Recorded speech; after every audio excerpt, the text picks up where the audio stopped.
Selling your home is an important decision, and savvy sellers just like you want to ensure that they're trusting the sale of their home to a professional who's going to get that job done right. That's why in this video, we're going to cover the top 10 questions that sellers should be asking prospective real estate agents that they're interviewing to sell their home. You ready to find out what those are? All right, let's start.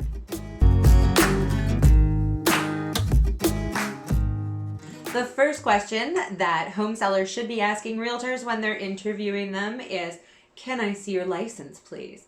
Now, I get that sounds a little bit redundant, especially if that agent's been referred to you, is a friend, or if you saw their sign down the street just the other day. I mean, I get not wanting to ask for it, but at the same time, if you're hiring an electrician to come in and work on the wiring in your house, wouldn't you want that person to be licensed? Yeah, you would. And it's the same thing in the real estate world. You want to just make sure that that individual has a license. I've heard of it happening in other jurisdictions where the real estate agent comes in, has a client sign off on paperwork, and then asks for a deposit on their services, stating that it's company policy. The sellers don't know any better and give over the deposit, and then that real estate agent takes off with the money. So, I mean, it's not going to likely happen to you, but just cover your back, ask for the license. I mean, we all carry them around in our wallet and we can flash it and it's really fast and easy. Just protect yourself. The second question that sellers need to be asking real estate agents that they're interviewing is, how long have you been in the business? This is a great question because I get that there are a ton of people out there who would be happy to hire an agent who is new in the business. And if you're going to do that, just double check with a follow-up question if they're full-time or part-time in the real estate business. And this can be important because if you think you're hiring an agent who's new and they are going to have all this time for you because they may not have a full client load yet, that's fine. But if they're holding down a secondary job and not actually able to put the time into you that you're expecting, well, you should probably know that. And on the flip side, there's tons of people out there who would never hire a new agent because what they're looking for is the experience of a well-versed agent, someone who's been in the industry a while, who has seen a number of things and has their marketing down pat. Neither of them are right, neither of them are wrong, but it really is highly helpful to the seller to ask that question just to be sure that you understand what you are getting when you sign on to work with that agent. All right, the third question that home sellers should be asking realtors when they're interviewing them is, do you have a list of trusted professionals that you would recommend? And that question will tell you a little bit about the reach of the real estate agent and the relationships that they have built. So over at the Red Door Homes Group, we have a fantastic list of everything from, plumbers, landscapers, electricians, roofers, you name it. We've got it to be able to ensure that a house is ready to go on the market. And if something needs to be adjusted, that we have the ability to call in professionals and get it fixed right away. It is so helpful to have that kind of information and those kinds of relationships on hand for a seller so that if something does come up, they can rely on the real estate agent's connections to get their work done quick and on time. The fourth important question for home sellers to ask realtors that they're interviewing is, tell me 3 things that set you apart from the competition. And this question is great because it gives you a really good idea of if your values as a seller really align with the values of the real estate agent that you're picking. Some people are going to want honesty. They may want compassion. Who knows? They may want communication as their top priorities. And for other people, they'll want trustworthiness. And it really depends on what the agent says for you to decide if your values match up and if they can align to get the job done for you. So great question to be asking there to really get that sort of sorted out and, maybe weed out the bad ones really, really fast. The fifth important question for home sellers to ask realtors or interviewing is, what is your list to sale ratio? Now, if you're interviewing an agent and they cannot tell you at the drop of a hat what that number is, you've got a problem.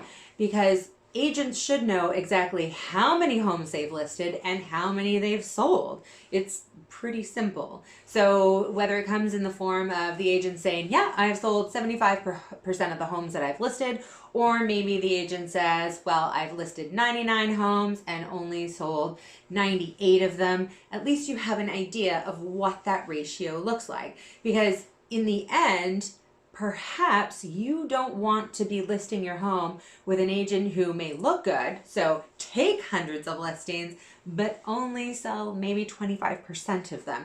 Is that the right agent for the job to sell your home? That's the question you have to ask yourself. So it's really important for you to have a grasp of how many homes that agent has sold and what that sale percentage looks like to ensure that you're making the best choice when it comes to selling your home. The number 6 question that home sellers need to be asking realtors when they're interviewing them is, what is your best strategy and marketing plan for getting my home sold? Now, there are agents out there who do the exact same thing for every single property they sell without change, which is fine. Sometimes that works. But in most cases, if you're selling a condo versus selling a home, those are two different marketing strategies, because the individual buying a condo and the individual buying a home are probably pretty different, not only in price bracket, but how you would market to them. So that's an important consideration there. Secondary to that is the considerations that are the needs of the actual seller. So some sellers may be relocating and really need the property sold quick, but you don't want it to look like a fire sale. So that's a consideration that would need to be taken into account in the marketing. Maybe there's other considerations around you moving as well, and they need to be addressed in that marketing plan. So very, very crucial to find out exactly how that real estate agent is going to tailor their marketing, because the marketing should be tailored to your property and your specific needs.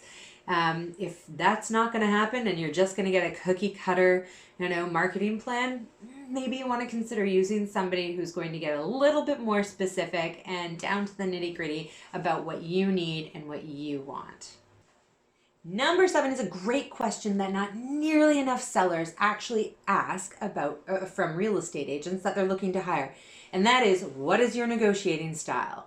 And negotiation is a very important part of the actual sales process when it comes to real estate. And you want to make sure you have somebody on your side who understands negotiation. To find that out, the first question you ask the realtor is, do you know what BATNA means? BATNA is an acronym for Best Alternative to a Negotiated Agreement. And what that is it really is the strength of your positioning in relation to, say, a buyer. And so if you had a really strong positioning over a buyer, maybe you'd be in a multiple offer scenario. So you've got a property and then 3 or 4 people want to purchase it. Well, you've got a very strong BATNA, and these other people have weak ones because they have to meet your demands.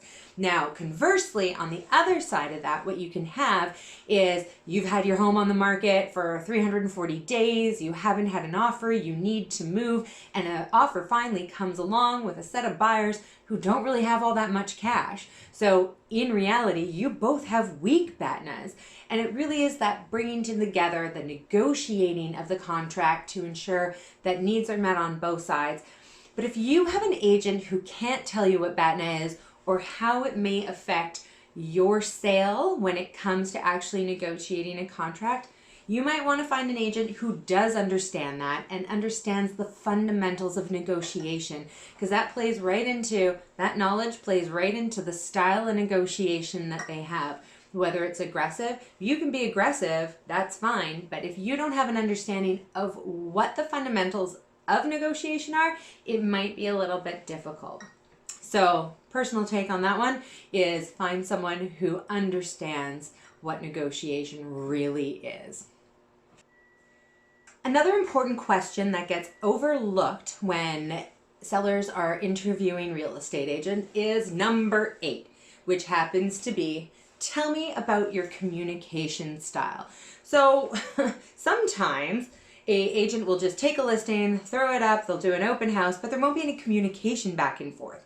And there really should be a strategy and an outline of what the communication is going to look like for you, the seller. So over at the Red Door Homes Group, what we do is we actually have a communication strategy which lays out not only when you're going to hear from us, so if it's after an open house, it'll be the day of, you'll get feedback right away about how that open house went, but it also outlines exactly the type of communication that the seller would be getting from myself and my team. And what does that look like? Well, it's very specific because not everybody takes in information in the exact same way. So some people may just want to communicate on the phone. Other people may want everything in email. And some people just want a text. So it really is important on my end to understand what your needs are when it comes to actual communication to ensure that you're getting the information not only in a timely manner, but understanding the format that it's coming in and that you're seeing it. So those kinds of things when it comes to communication are very important for a seller to understand, especially in slower markets where you may not be seeing traction, or even in quick markets where there's a lot of stuff going on. You do need to be informed, and your agent needs to tell you how that information is going to get to you. Communication is a very important part, so make that part of your questions when you're interviewing agents. We've reached number 9, the all-important question: how much do you charge? Of course, sellers are going to want to know from real estate agents that they're interviewing how much they're going to pay for the services. And really what it comes down to is the agent should be able to tell you exactly what you're going to get for what you're paying. And I really do believe that the old adage is true: you get what you pay for. And it's so true in real estate. Definitely you can go it alone, not have to pay barely anything, do the photography yourself. But in the end, are you going to get the same kind of traction that an experienced realtor would get with your property? Are you going to be able to negotiate out that contract? Do you have insurance coverage if something goes wrong? All of these things are big questions, right? And I think that it's important to note that, yes, you do pay a fair chunk of money for a real estate agent to do their job, but you've got a Schedule A in the back of your contract that outlines every single thing that agent is going to do for you. And if you're not getting what you're supposed to be paying for, that's, a way that you can have a check and balance there. But of course, if that agent is delivering on every single thing they've put in their Schedule A and going above and beyond, even better. But you won't know that unless you know exactly how much you're paying and what you're getting for it. So good idea to have a clear picture of those and how they relate to each other when you go through the sale process. And here we are, we made it to number 10. And the 10th question that all sellers should be asking of real estate agents when they're interviewing them is very simple: do you have any references? And it really is great for a seller to hear directly from other clients that a real estate agent has had that they had a great experience or what their experience was like. So a really good agent will have their phone ready to go with a number on speed dial to a client that can give a glowing review of that agent. If that agent doesn't have anybody to give them a review, are they the right one for your job? I don't know. They may not be, but it's something for you to definitely take into consideration. And it really is just so reassuring to hear somebody else talking about that agent in a positive light and being able to share that experience with you. So definitely a good point to ask is if that agent has any great references for you to get in touch with and share that information with you. So that's it. We made it to the end of the top 10 questions home sellers should be asking realtors when they are interviewing them. If you found this video to be of value, then please give us a thumbs up. Also, feel free to hit the subscribe button and then the bell so that you can actually be notified anytime the Red Door Homes Group tosses up a new video that might be of value to you. So thank you so much again. My name's Rhiannon at the Red Door Homes Group, and I will see you in the next video.